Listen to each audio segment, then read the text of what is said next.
For problem 9, it reads, what two numbers should be placed in the blanks below so that the difference between the consecutive numbers is the same? So we have a 13, then a blank, and then a 34. Now it says that the difference between the consecutive numbers should be the same. In other words, when we try choice A, which is one of the methods of doing this, when we test this one, it's suggesting that 19 would be in this blank and then 28 would be in this one. Let's see if we have a difference between consecutive numbers that is the same.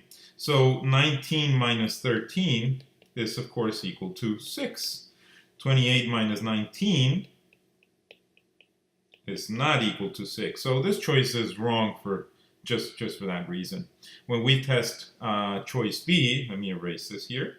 So when we test choice B, what will happen is if you put the 20 that it's suggesting here and the 27 next to that, so the differences would be 20 minus 13, which is equal to 7. Okay, so let's see, 27 minus 20 for the next consecutive numbers. 27 minus 20 is equal to 7. So we're on the right track here. And then if we do 34 minus 27, we of course get 7 as well. So choice B is the correct choice. For problem 10, you have to be careful with this one. It says if x is a real number, in other words, no imaginary numbers here, such that x cubed is equal to 729, then they want you to know what this expression is equal to.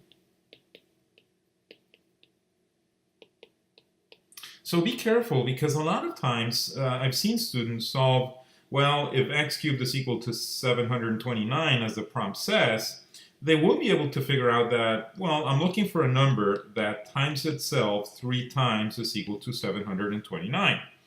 And you know that the opposite of raising to a power is rooting with that same power number. In other words, if we have something like 5 squared is equal to 25, well, if we take the square root of 25, we'll get the 5 back, the number that we squared originally. In other words, so in this prompt, if it's x cubed is equal to 729, well, the opposite of raising to the third power is taking the third root. So if we take the third root of 729, what we're going to get is, of course, 9.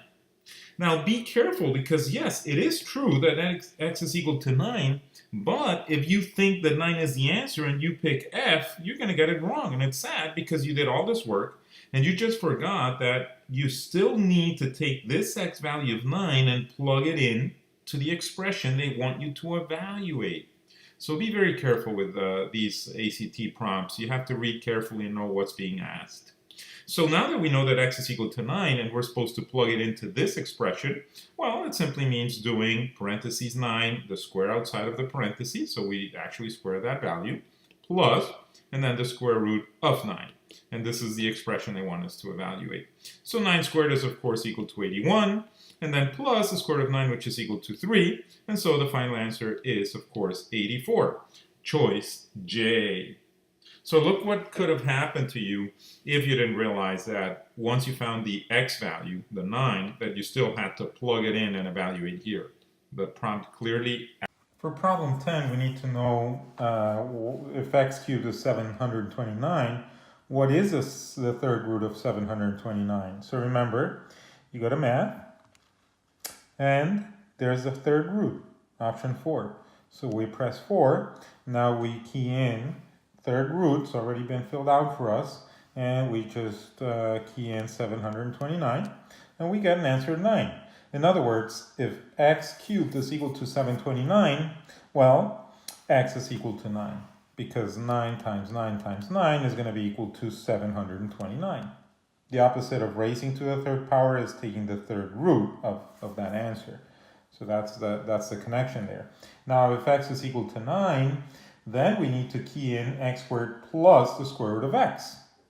So, open a parentheses, x is 9, so 9 squared, close parentheses, plus, and now we want the square root of 9, which is 3, but if you want to key it in, you can just choose the square root symbol, which is right here in blue, so you have to press second. This key, there you go, square root of 9. and press enter. So the calculator is going to do 9 squared, which is 81, plus the square root of 9, which is 3. 81 plus 3 is 84, the correct answer for number 10.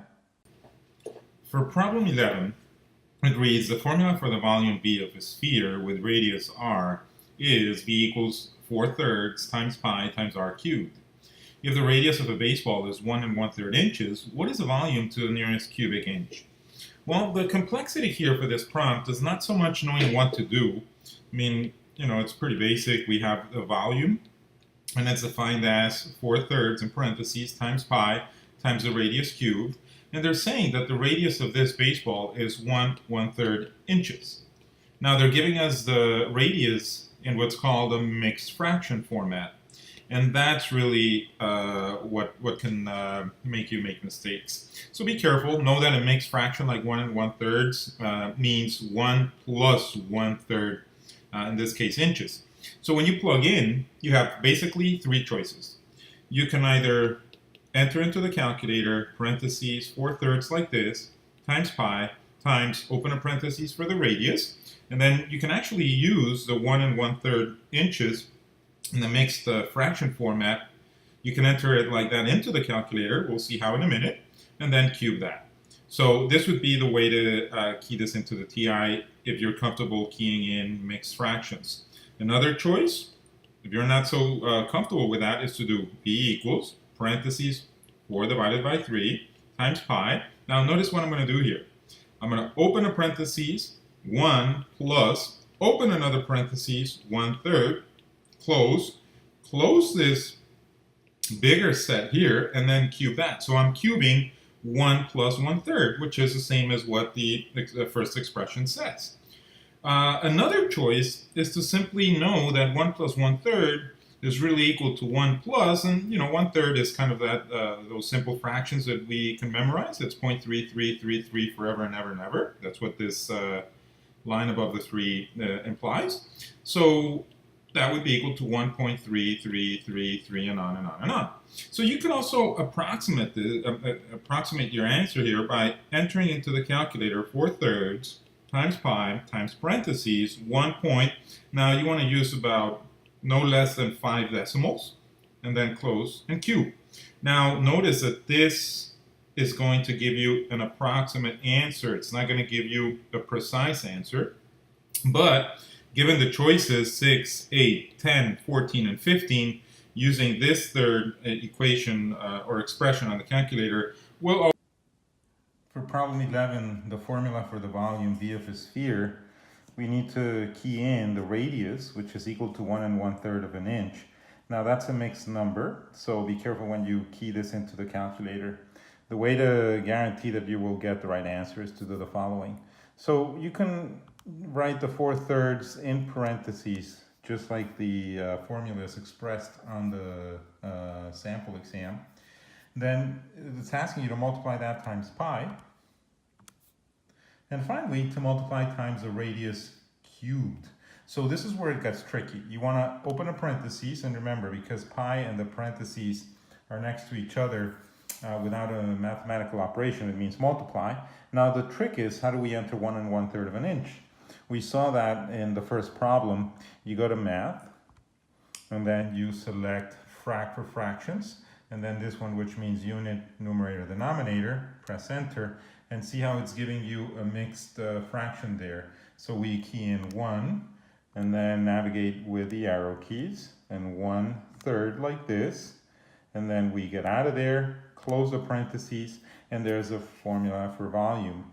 We just need to cube the 1 1/3. So once we're here next to the parentheses, we go to math, and we press the third choice. It's a cube, so we press 3, and there's a parentheses cubed.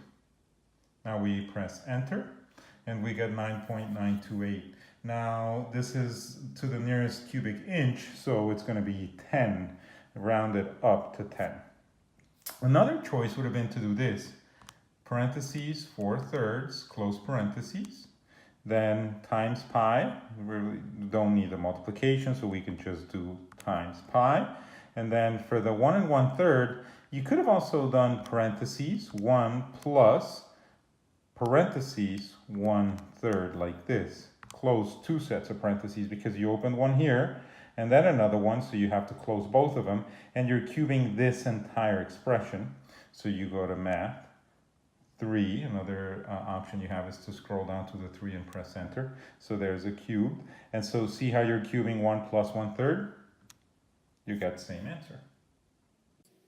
For problem 12, it reads, if a gumball is randomly chosen from a bag that contains exactly 6 yellow gumballs, 5 green gumballs, and 4 red gumballs, what is the probability that the gumball chosen is not green? So essentially, you can imagine this setup as you have a bag, and inside this bag you have 6 yellow gumballs, you have 5 green gumballs, and then you have 4 red gumballs. So I could draw each individual gumball, but it'll be easier if we just do this.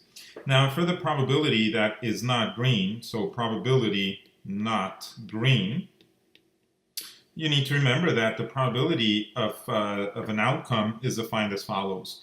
Under the denominator, we're going to put here the number of total possible outcomes. In this case, since we have 6 yellow plus 5 green plus 4 red, we have a total of 15 possible outcomes. So that's the denominator. Now for the numerator, in probability of something like probability of not green or of red or of whatever, on the numerator we put the number of outcomes that we would deem successful. What is successful in this case? That the gumball is not green. So let's look at our bag. So every time we take a gumball out, we can either take out a yellow, a green, or a red. Whenever a yellow or a red is taken out, we're satisfying this condition. So out of the 15 total possibilities, just 10 of them would be successful, because 10, we have 6 yellow and we have 4 red, a total of 10 gumballs that would be successful in this setup. So the numerator is 10. So the answer to this prompt is 10/15. Now, when you look at your choices, you see that 10/15 is not there, so don't panic. 10/15 is not really simplified to its lowest term. So 10 and 15, well, these two numbers are evenly divisible by 5. So 10 divided by 5 is 2, and 15 divided by 5 is 3. So 10/15 is equivalent to the fraction 2/3, which is choice F. For problem 12, the probability problem, we first need to know how many total gumballs there are. So it's 6 plus 5 plus 4. That's easy enough. You can do that in your head. But if you use a calculator, there's your 15. But then it's asking that the probability that the gumball chosen is not green. So since there are 5 green, that means that the probability is going to be 10 divided by 15. But there's a problem. You're presented with fractions. So what they did was essentially they're taking this fraction 10/15, and again you can go to the math over to the fraction section, 1 numerator denominator. So what you do is that you press enter, and you actually are now able to key in a fraction. So if you enter 10 and then 15 on the denominator, press enter, the calculator will typically simplify your fractions, so that it'll express it in its minimum numerator or denominator combination that is an equivalent fraction. And 10/15 is of course equal to 2/3. So this is a way of using the calculator to find the correct choice, and of course E was the right answer in this case, 2/3.